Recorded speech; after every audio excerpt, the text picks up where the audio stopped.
Welcome back to our Bible Story Hour. Isaiah chapter 10. Judgment against Assyria.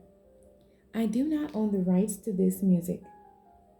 Woe unto them that decree unrighteous decrees, and that write grievousness which they have prescribed, to turn aside the needy from judgment, and to take away the right from the poor of my people, that widows may be their prey, and that they may rob the fatherless. And what will ye do in the day of visitation, and in the desolation which shall come from far? To whom will ye flee for help, and where will ye leave your glory? Without me they shall bow down under the prisoners, and they shall fall under the slain.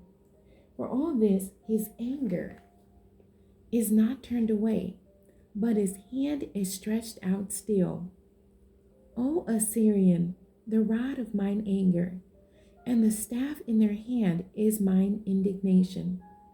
I will send up against a hypocritical nation, and against the people of my wrath will I give him a charge to take the spoil, and to take the prey, and to tread them down like the miry of the streets. Howbeit, he meaneth not so, neither doth his heart think so, but it is in his heart to destroy, and cut off nations, not a few. For he saith, Are not my princes altogether kings? Is not Calno as Carchemish? Is not Hamath as Arpad? Is not Samaria as Damascus?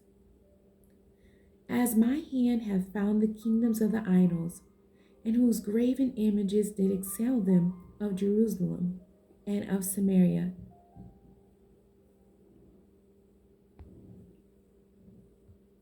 Shall I not, as I have done unto Samaria and her idols, so do to Jerusalem and her idols? Wherefore it shall come to pass that when the Lord hath performed his whole work upon Mount Zion and on Jerusalem, I will punish the fruit of the stout heart of the king of Assyria, and the glory of his high looks. For he saith, By the strength of my hand I have done it, and by my wisdom, for I am prudent, and I have removed the bounds of the people, and have robbed their treasures, and I have put down the inhabitants like a valiant man.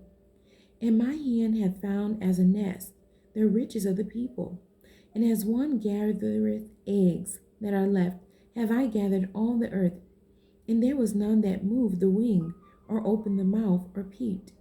Shall the axe boast itself against him that heweth therewith?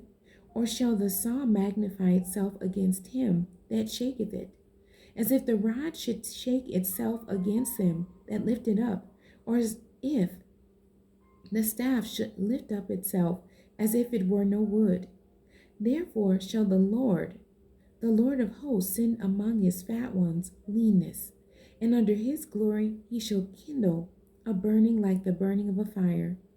And the light of Israel shall be for a fire, and his Holy One for a flame. And it shall burn and devour his thorns and his briars in one day, and shall consume the glory of his forest and of his fruitful field, both soul and body. And they shall be as when a standard bearer fainteth. And the rest of the trees of his forest shall be few, that a child may write them. The end. God bless you, and thank you for joining me today.